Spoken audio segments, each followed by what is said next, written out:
चमकाई देले अपराजिता षडंगी। कांग्रेस सांसद प्रियंका गांधी भद्रा को देले ब्याग उपहार।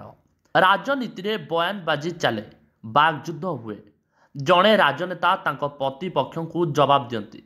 यह चिराचरित घटना, किंतु बीजेपी सांसद अपराजिता षडंगी को नहीं एबे राजधानी दिल्ली रे भारी चर्चा।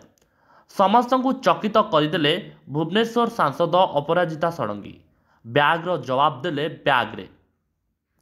संसद को 1984 लेखाथिबा ब्याग आनी कांग्रेस सांसद प्रियंका गांधी भद्रा को उपहार देइचंती। अपराजिता षडंगी कांग्रेस सांसद प्रियंका को एक ब्याग उपहार देइचंती। एही ब्याग रे लेखा जाइछि 1984।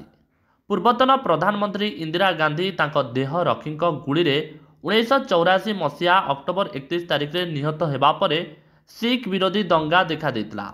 एथिरे सारा देश में प्राय 1000 सिख प्राण हराइथिले। एही घटना को मने पकाई देबा पई अपराजिता प्रियंका गांधी भद्रा को एही ब्याग उपहार देइचंती। संविधान प्रणेता बाबा साहेब आंबेडकर को नहीं आरोप प्रत्यारोप संसद में लगी रही बेले और विरोधी दल नेता राहुल गांधी, बीजेपी सांसद प्रताप षडंगी और मुकेश राजपूत को धक्का मारी आहत करबा परे एमिति ढंगरे जवाब देइचंती अपराजिता। उभय बीजेपी और कांग्रेस परस्पर विरोध में अभियोग आनिछंती। ठीक सेतिकी बेले अपराजिता ब्याग उपहार दे चर्चा को आछंती। से ब्याग उपहार देबार कारण हेउची गत सप्ताह रे पैलेस्टाइन लेखाथिबा ब्याग धरी प्रियंका संसद को आस्तिले। एहाकु नै वितर्क सृष्टि होइतला। एही वितर्क थमी नतिबा बेले प्रियंका पुणी एक बांग्लादेश लेखाथिबा ब्याग धरी संसद को आस्तिले। एही ब्याग रे लेखाथिला बांग्लादेश रो हिंदू और ख्रिस्टियन मानक सह छिड़ा हुआ। बांग्लादेश रे संख्या लघु मानक उपरे हेउतिबा अत्याचार को दृष्टि रखी से एही ब्याग धरी संसद को आस्तिले।